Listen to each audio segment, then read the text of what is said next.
sholat, tapi pikiran melayang. Begini jawaban Rasulullah yang menggetarkan hati. Pada suatu majelis Rasulullah, suasana terasa begitu tenang. Para sahabat duduk melingkar menyimak setiap perkataan beliau dengan penuh perhatian. Namun, di antara mereka, ada seorang sahabat yang tampak gelisah. Jemarinya saling menggenggam, matanya menunduk, dan napasnya terasa berat. Setelah beberapa saat ragu, ia akhirnya mengangkat wajah dan berkata dengan suara lirih, "Wahai Rasulullah, aku ingin bertanya, tetapi aku khawatir pertanyaanku ini akan membuatku semakin malu di hadapan Allah." Rasulullah pun tersenyum lembut, menatapnya penuh kasih sayang. "Katakanlah, wahai saudaraku, tidak ada pertanyaan yang membuat seseorang hina jika ia bertanya untuk mencari kebaikan." Sahabat itu menarik napas dalam, matanya mulai berkaca-kaca. "Wahai Rasulullah, aku merasa salatku sering tidak khusyuk.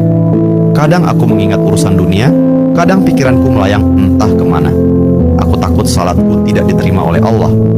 Apakah dengan salat seperti itu, aku tetap mendapatkan pahala?" Suasana majelis seketika menjadi hening. Para sahabat lainnya ikut menunduk, merasakan kegelisahan yang sama. Mereka tahu betapa beratnya pertanyaan itu. Namun, yang terjadi setelahnya benar-benar di luar dugaan. Rasulullah tidak langsung menjawab. Beliau menatap sahabat itu dengan penuh kelembutan. Lalu tiba-tiba air mata mulai membasahi pipi beliau. Para sahabat terkejut. Mereka jarang melihat Rasulullah menangis dalam situasi seperti ini.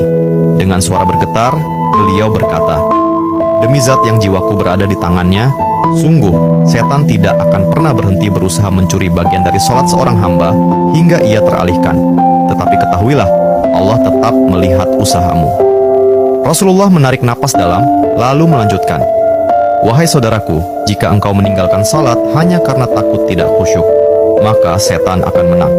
Tetapi jika engkau tetap berusaha salat meski pikiranmu teralihkan, ketahuilah bahwa setiap kali engkau berusaha kembali kepada Allah dalam salatmu, saat itulah Allah menyambutmu." Mendengar itu, sahabat tersebut tak mampu menahan tangis. Begitu pula para sahabat lainnya. Kemudian Rasulullah melanjutkan dengan penuh kelembutan, "Bayangkan seorang ibu yang melihat anaknya berjalan ke arahnya, tetapi anak itu sering jatuh dan tersandung. Apakah sang ibu akan marah? Tidak. Ia justru akan berlari menghampirinya, mengangkatnya, dan mendekapnya erat. Itulah Allah. Ia lebih penyayang daripada seorang ibu kepada anaknya. Selama engkau terus kembali, Allah akan selalu menerimamu." Air mata mengalir di pipi sahabat itu. Kata-kata Rasulullah begitu menusuk hatinya. Sejak hari itu, ia tidak lagi putus asa dalam sholatnya. Ia tetap berusaha khusyuk, dan setiap